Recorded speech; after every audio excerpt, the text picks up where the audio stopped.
The plate of eggs shattered against the wall, missing Clara Dart's head by inches. "You stupid, worthless girl," Elena screamed. "I asked for scrambled eggs, not this runny garbage." 23-year-old Clara flinched, pressing herself against the kitchen counter. Her hands trembled. "I'm sorry. I'll make new ones."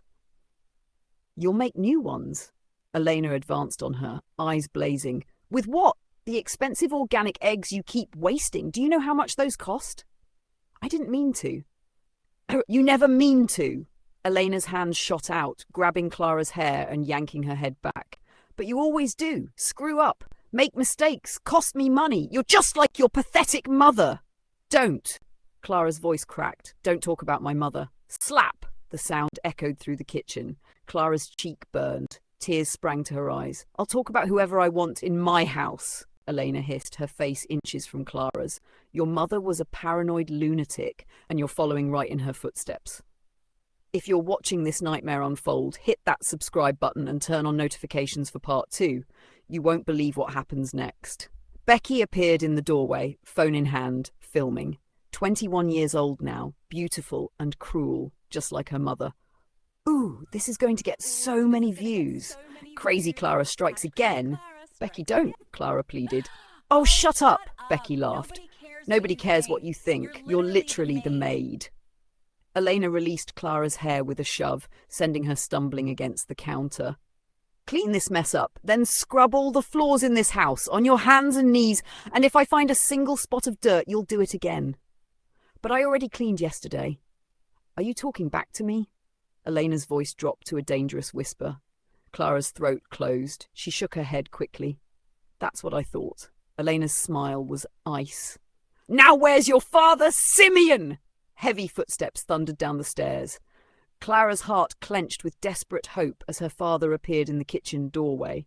Simeon Dart, 48 years old, once a loving, devoted father, now a stranger who looked at her with cold indifference. "Daddy!" Clara's voice broke. She pointed at the shattered plate, the eggs dripping down the wall, her reddening cheek. "Please, please make her stop. I can't do this anymore." Simeon looked at her, really looked at her. For 1 second, Clara thought she saw something flicker in his eyes. Recognition, love, the father she remembered. Then Elena spoke. "She ruined breakfast again, Simeon, wasted expensive food, and when I corrected her, she started screaming at me and Becky. The girl is unstable." "That's not true." Clara's voice rose desperately. "I didn't scream. She threw the plate at me. She pulled my hair." "Listen to her," Elena said softly, putting a hand on Simeon's arm. "The paranoid accusations, just like Sophie at the end." Simeon's face hardened into stone. "Daddy, no, I'm not lying. Look at my face." "Enough, Clara." His voice was cold, flat, dead. "Stop being dramatic. Elena is your mother now. You will treat her with respect." "She's not my mother." The words exploded from Clara before she could stop them. "My mother is dead, and she—" "Enough!" Simeon's shout made Clara jump, made her whole body flinch. "I don't want to hear another word. Apologize to Elena, now." Clara stared at him, tears streaming down her face. You're really going to make me apologize?" "After she—" "Now, Clara." The words died in her throat. She looked at her father, the man who was supposed to protect her, and saw nothing but ice. "I'm sorry," Clara whispered, the words like poison on her tongue. "Good." Simeon turned to leave. "And clean up this mess. You have chores to do." He walked away. Just walked away. Like he always did now. Elena's smile was triumphant. "You heard your father. Get to work." Clara dropped to her knees among the broken plate and ruined eggs, her hands shaking as she picked up the pieces. Each shard felt like her life, sharp, broken, dangerous. Becky laughed, still filming. "This is comedy gold. Wait till everyone at school sees this." "Becky, come on," Elena said cheerfully, switching moods like flipping a light switch. "Let's go shopping. I saw the most beautiful dress yesterday." "Ooh, can we get that Gucci bag too?" "Of course, darling. Anything for my princess." Their voices faded as they left, designer heels clicking on the marble floor Clara had scrubbed just yesterday. The front door slammed. The house fell silent, except for Clara's ragged breathing. Clara knelt alone in the kitchen, surrounded by broken glass and shattered eggs. The morning sun streamed through the window, mocking her with its warmth.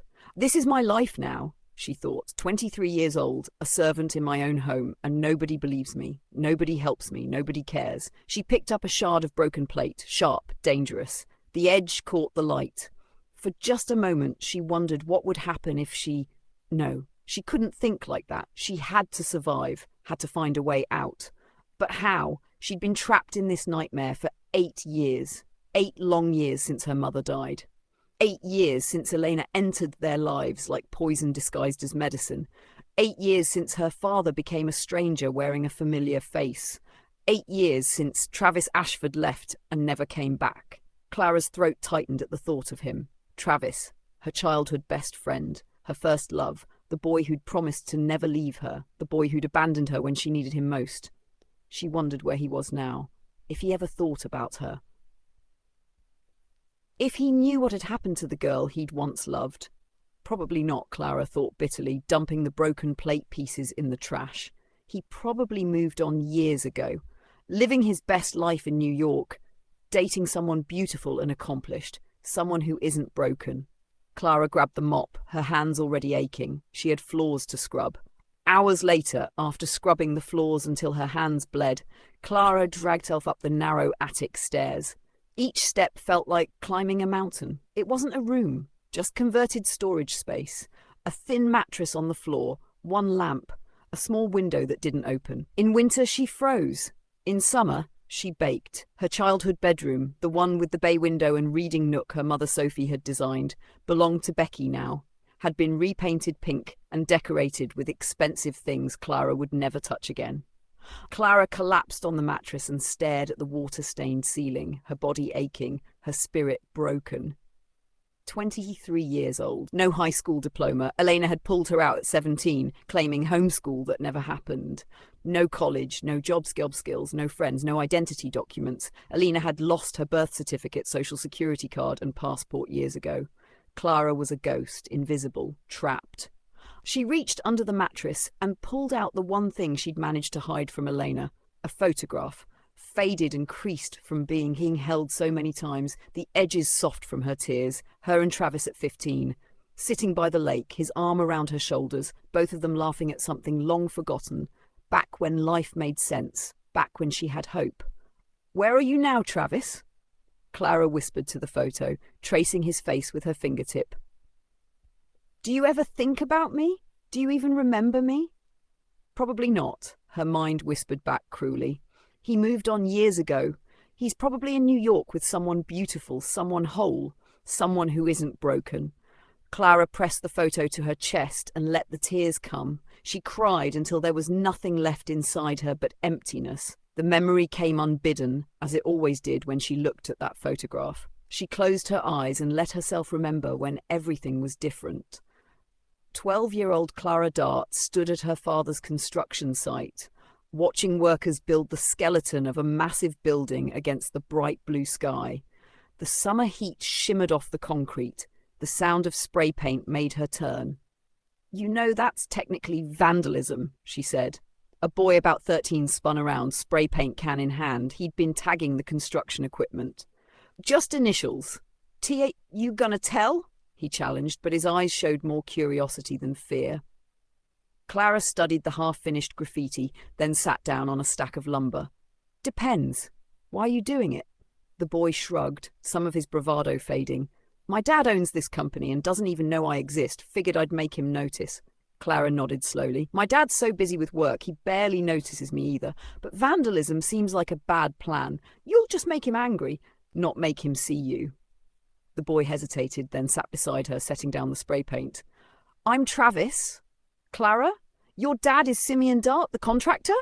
"Yep, and your dad is Mr. Ashford, right? The one who owns Ashford Industries?" "Unfortunately." Travis kicked at the dirt. "He's too busy building empires to notice his son." Clara understood that loneliness perfectly. "Want to see something cool?" Travis took her to the top of the unfinished building. They climbed the skeletal stairs carefully, emerging onto what would someday be the roof. The whole town of Brookstone spread out below them, small houses, tree-lined streets, the lake glittering in the distance like scattered diamonds. "Someday," Clara said, wind-whipping her hair, "I'm going to design buildings like this, big, beautiful ones that touch the sky." "Yeah," Travis smiled at her. Really smiled, not the fake one he'd used earlier. I think you will. That was the day everything began. Clara opened her eyes, the memory fading. 4 years of friendship after that day. Secret meetings at the lake, late-night phone calls about dreams and fears and everything in between. Her mother Sophie had loved Travis like a son. She made them snacks, pretended not to notice when they stayed up too late talking. Dad worked constantly, but he came home to his family every night. Their house had been full of love. She thought it would last forever. Then one evening at the lake, everything changed. Travis was 17, Clara 16. The sun was setting, painting the water gold and pink. I need to tell you something, he said, his voice nervous in a way Clara had never heard before. He took her hand. I'm leaving for Colombia in 6 months. And before I go, I need you to know, I'm in love with you, Clara. I have been for years. Clara's heart soared. Travis. You don't have to answer now, he said quickly. I know your mom's surgery is coming up. Everything's stressful. But I needed you to know I couldn't leave without telling you. I love you too, Clara whispered, tears of joy in her eyes. I've loved you for so long. I thought you only saw me as a friend. Never. Travis pulled her close. You've always been more than that. You've always been everything. They kissed as the sun set over Brookstone, 2 teenagers who thought they had all the time in the world. After your mom's surgery, after everything settles, we'll figure this out, Travis promised. Together. Together, Clara agreed. 2 weeks later, Sophie Dart died in a car crash. Clara stood in the rain at her mother's funeral, completely numb. The world felt muted, distant, like she was watching it through foggy glass. Travis held an umbrella over both of them. He hadn't left her side for 3 days. Brake failure, someone whispered behind them. Such a tragedy, so sudden. But it hadn't been sudden. Mom had been acting strange for weeks before the crash, scared, anxious, looking over her shoulder. Clara had heard her on the phone just 2 nights before. I have proof. I'm going to the police tomorrow. Tomorrow never came. I don't understand, Clara whispered, watching them lower her mother's casket into the ground. Why would she be driving so fast? She was always so careful. Always. Travis squeezed her hand. I don't know, but I'm here. I'm not going anywhere. I promise.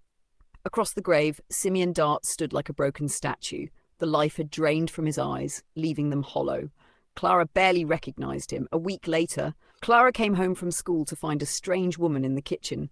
Oh, you must be Clara! The woman smiled warmly, turning from the stove. Beautiful blonde hair, elegant features, designer clothes. I'm Elena. I've been helping your father. A little girl peeked out from behind her, maybe 13, with the same blonde hair. This is my daughter, Becky, Elena said, her hand gentle on the girl's shoulder. Simeon appeared in the doorway, and Clara's heart lifted, but his expression was distant. Elena was one of your mother's nurses at the hospital. She's been volunteering to help us. Clara looked around. The house was spotless, cleaner than it had been in weeks. Something delicious simmered on the stove. Fresh flowers sat on the table. I'm a widow, Elena said softly, eyes full of sympathy. I lost my husband 3 years ago. I understand grief. I understand how hard it is. I wanted to help. She seemed genuine, kind, and they desperately needed help. Clara had been trying to cook and clean while keeping up with school, and she was failing at everything. Thank you, Clara said, meaning it. That's really nice of you. Of course, sweetheart. Elena's smile was warm. We have to take care of each other, don't we? Over the next few weeks, Elena became a fixture in the Dart household, always there when they woke up, always helpful, always watching. One afternoon, Clara came home early from school and caught Elena going through Sophie's jewellery box in the master bedroom. Oh, Elena looked startled, quickly closing it. Your father asked me to organise things. You know, to help him sort through everything. But Clara's mother had already organised everything. She was meticulous. Something felt wrong. That night, Clara found her father in his study. Dad, I don't know about Elena, she said carefully. Something feels off. Simeon's face hardened, an expression Clara had never seen before. Elena is helping us when we desperately need it. Don't be selfish, Clara. The word hit like a slap. Selfish. Her father had never called her that, not once in 16 years. I'm not being selfish. Enough. Simeon turned back to his papers. Elena stays. We need her. It was the first crack in their relationship. It wouldn't be the last. What Clara didn't know was that every night after she went to bed, Elena slipped pills into Simeon's evening whiskey. Small doses, anti-anxiety medication mixed with something stronger. Something to make him foggy, compliant, suggestible. She crushed them carefully, stirred them in, watched them dissolve. "Clara seems troubled," Elena would say softly as Simeon's eyes glazed over. "Have you noticed? She's been acting out at school. Her teachers called today." They hadn't. She said something cruel to Becky. Made my poor daughter cry. She hadn't. Night after night, week after week, subtle poison, chemical and verbal, turning father against daughter, and Simeon, grief-stricken and drugged, believed every word. 6 months after Sophie's death, Travis and Clara sat by the lake. He was 17 now, about to leave for Colombia. She was 16, trying to hold everything together. "I have to leave next week," Travis said, taking her hand. "I know," Clara said quietly. "Come with me." His eyes were desperate. "After you graduate, we'll get an apartment in New York. We'll figure it out together. I can't leave Dad. Not now. He's barely functioning." Clara's voice broke. "He needs me. I don't trust Elena. He's grieving. Just give me time. Let me make sure he's okay. Then I'll come to New York, I promise." Travis pulled her close. "Call me every day. Promise me." "Every day," Clara agreed. For 2 months, they kept that promise. Then everything changed. 3 months after Travis left, Clara was doing homework when Elena knocked softly on her bedroom door. "Clara, honey, can we talk?" "Sure." Clara looked up from her textbook. Elena sat on the bed, her face full of concern. "Your father and I are worried. You're on your phone constantly, all night. Your grades are slipping." "My grades are fine." "Clara." Elena's voice was gentle but firm. "You got a D on your history test. Your chemistry teacher emailed your father. You're failing." That wasn't true. Clara had gotten an A, but how could she prove it? "Your father thinks you need a break from technology, to focus on healing, to focus on your future." "No." Panic rose in Clara's chest. "I need my phone to talk to Travis." "That boy who barely calls anymore?" Elena's tone softened, dripping with pity. "The one who moved to New York and forgot about you?" "He didn't forget. He calls every day." "Does he?" Elena tilted her head. "When was the last time you actually heard his voice?" "Clara really talked to him," Clara frowned. The calls had been getting shorter, the texts more distant. But that was just because Travis was busy, wasn't it? "He's just busy with school. Or he's moved on." Elena held out her hand. "Phone, Clara. Your father insists." "No, Clara." Simeon appeared in the doorway, eyes slightly glazed. "Give Elena the phone. Now." Clara looked between them, heartbreaking. "Dad, please. Now, Clara." With shaking hands, she surrendered her phone, her last connection to Travis, to her old life, to hope. What she didn't know was that for the past month, Elena had been reading every message, deleting Travis's calls before they could ring, responding to his texts as Clara, pushing him away word by poisonous word. That night, Elena sat in her bedroom, scrolling through Clara's phone with a satisfied smile. Travis's latest text. "I miss you so much. Are you okay? You've been so distant." Elena typed as Clara, "I'm fine. Stop asking." "Clara, what's wrong? Did I do something?" "You're being clingy. I need space. Please just talk to me. I'm worried about you." "There's nothing to talk about. Maybe we should just be friends." A long pause. She could almost feel his heart break through the screen. Then, "If that's what you want." "It is. I need to focus on my family." "I understand. I love you, Clara. If you ever need me, I'm here." "Goodbye, Travis." She smiled, then deleted the entire conversation. Every text, every photo, every memory. Blocked his number, blocked his accounts. Erased him completely. By the time Clara got her phone back weeks later, briefly supervised, there would be no trace of Travis at all. Just silence, just abandonment, just one more reason for Clara to feel alone. 9 months after Sophie's death, Clara was making breakfast when Simeon made his announcement. "Elena and I are getting married tomorrow." Clara dropped the spatula. "What?" "At the courthouse, just family." His voice was flat. "Tomorrow? But Dad, that's so soon. We've decided it's best. Elena's lease is ending. It makes financial sense."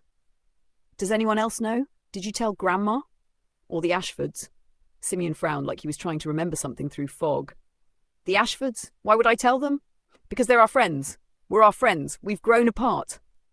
His voice was dull. "Be ready at noon tomorrow. Wear something nice." He left. Clara stood frozen in the kitchen, the morning sun mocking her through the window. She tried to find her phone, to call someone, anyone. It was gone, locked away somewhere. She was completely cut off. The next day, 13-year-old Becky was the flower girl in a designer dress. 17-year-old Clara stood in the back in jeans and an old sweater because no one had told her to dress up. No one had told her anything. "I now pronounce you husband and wife," the justice of the peace said in a bored monotone.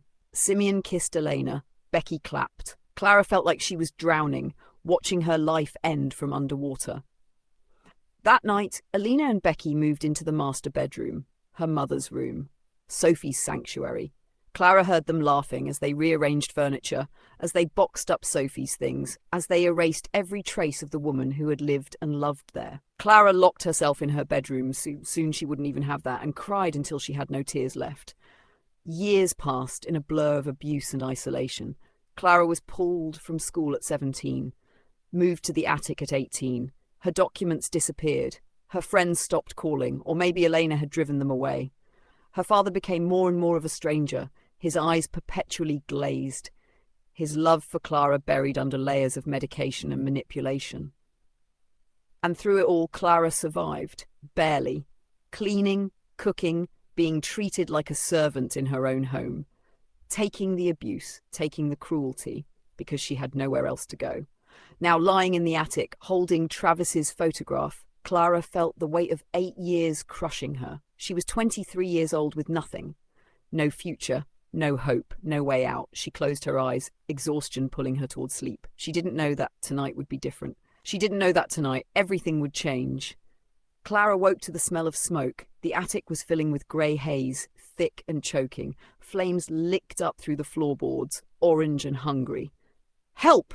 Clara screamed, throwing herself at the locked attic door. "Fire! Help me!" No response. The house was silent except for the crackling flames growing louder, angrier. They'd left her. Elena and Becky and her father had left her to burn. Or worse, had Elena started the fire on purpose? Clara grabbed the chair, the only furniture she had, and rammed it against the door. Again. The old wood splintered. One more hit. The door crashed open. Smoke poured into the hallway. The stairway was engulfed in flames. No way down. The heat was overwhelming. No escape. Clara ran to the window, coughing, eyes burning. 3 stories up. No fire escape. No ledge. Below she saw them, Elena, Becky and Simeon, standing on the front lawn, watching. Elena's face was calm, almost satisfied. She did this, Clara realized with horror. She's trying to kill me. Clara tried the window, painted shut, like everything else in this prison. She grabbed the lamp and smashed it against the glass. The pane shattered, glass exploding outward. Cold November air rushed in. Smoke billowed out around her in thick clouds. "Help!" Clara screamed down at them, her voice raw. "Dad! Please help me!" Simeon took 1 step forward. Elena grabbed his arm, holding him back. Sirens wailed in the distance. Too far away, too late. Clara looked down at the concrete driveway 3 stories below. Jump and maybe survive. Stay and definitely die. The heat behind her was unbearable. Flames reached for her like hands. Her hair was starting to singe. This was it. 8 years of torture, 8 years of survival, and this was how it ended. Clara climbed onto the windowsill, broken glass cutting her palms, cold wind whipping her hair. A hand grabbed her ankle from inside the burning attic. Who grabbed Clara? Will she survive? Subscribe now for part 2. Hit that bell icon so you don't miss what happens next. Comment your theories below. Did Elena start the fire? Can Clara escape? Will Travis return? Type save Clara if you want part 2 now.